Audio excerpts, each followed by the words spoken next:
Greetings and salutations. Welcome to another episode of 365 Days of Gaming. Appreciate you taking time to check out this video. Like, comment, share, subscribe. You know the drill. Thank you in advance. Today, we're going back to a game that we talked about way in the beginning, okay? I told you we were going to do it. I held off as long as possible, but it's time.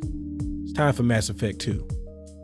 Now, Mass Effect 1 is my personal favorite entry in the series, okay? But I am no fool. I recognize Mass Effect 2 is the best entry of the series. There is so much they got right after a game like Mass Effect with so many changes, okay? Like, the things they changed could have messed it up in a lot of ways, but they did so many things so well that any changes, they just fit in seamlessly. You know, I was a big fan of the equipment management system. And while it doesn't have the same visual appeal as the Mass Effect 1 inventory system, I understand, you know, things were changing, decisions had to be made. We deal, you know, with what we got, you know, Frostbite engine, all that good stuff. But it still feels like Mass Effect. I never felt like the ammo system over the overheating system was a detriment, you know. The powers in the game, the power wheels, things like that. I still felt like all of my characters had their unique abilities. There was no person I felt like that was useless. Everybody had their focus. Now, you know, if anything, I do feel like we took a couple of powers away from the Vanguard. I get it. We got way more different, you know, individualized classes instead of you having to unlock them later. I get it. You know what I'm saying? The story, you know, after the first game, it's like, where do they go? Well, they went to all of the best places. And whether you wanted to or not, you had to, you know, face decisions that you made in the first game and then make even harsher decisions in this game.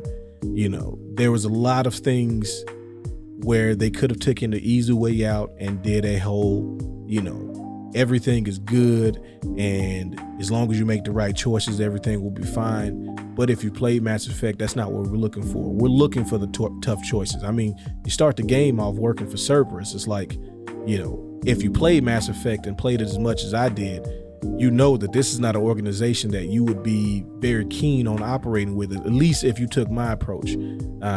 So it was like, you know, having that type of callback already into the game early on, you know, adding different enemy types that we didn't have before, adding more races like the Vorka and the Batarians, where you kind of saw them and you heard about them, but they didn't really have a lot of time in the first game, especially Batarian. They were only in DLC originally. So, you know, having all of that being added to it, you know, the hacking is, you know, added to it, and all these different things where you don't have to do all of this. But again, this is Mass Effect, and if you like me, you got to do everything right.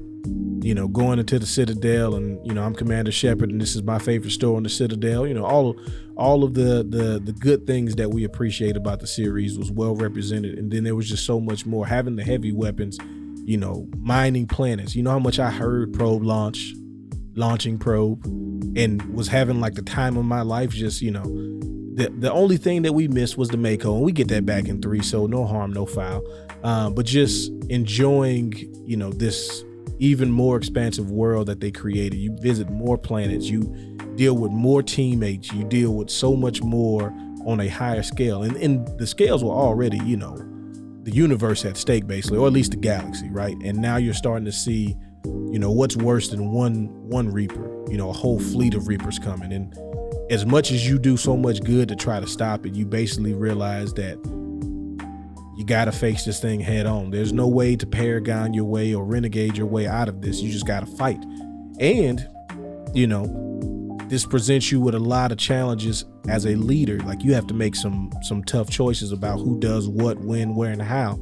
Depending on what you do, you know, you either succeed or you fail. And if you fail, that's the end of the game. You know, this is where all the ships are starting to, you got to go all in at this point as you get ready for the third game. But I just felt like, as an entry to the series, this is the apex. You know, regardless of what happens in the next game, regardless of how much I enjoyed the first game, I have to recognize that this game did it better. You know, a lot of my favorites are back, right? You know, we get Garrus back in the fold. But then we get some of my favorite characters that are introduced in this game, Morton Solus. That's my dude. I just felt like, having a Solarian was like, the way that character interacts with everything and the way he approaches everything and his mannerisms were really cool. Miranda, I know people are big Miranda fans, and I think she's a cool character, but I was happy to get Tali back. Originally Liara wasn't a part of the team, but they fixed it. That's what DLC was coming in to be, a good thing, right? Like, man, the Shadow Broker DLC is incredible and probably is the best DLC for any game that I played, especially story-driven games.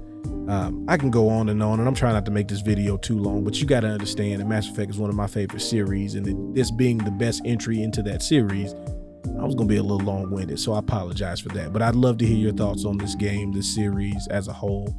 I look forward to hearing your thoughts on it, and I appreciate you letting me reminisce with you. Y'all have fun. Y'all be safe. Peace.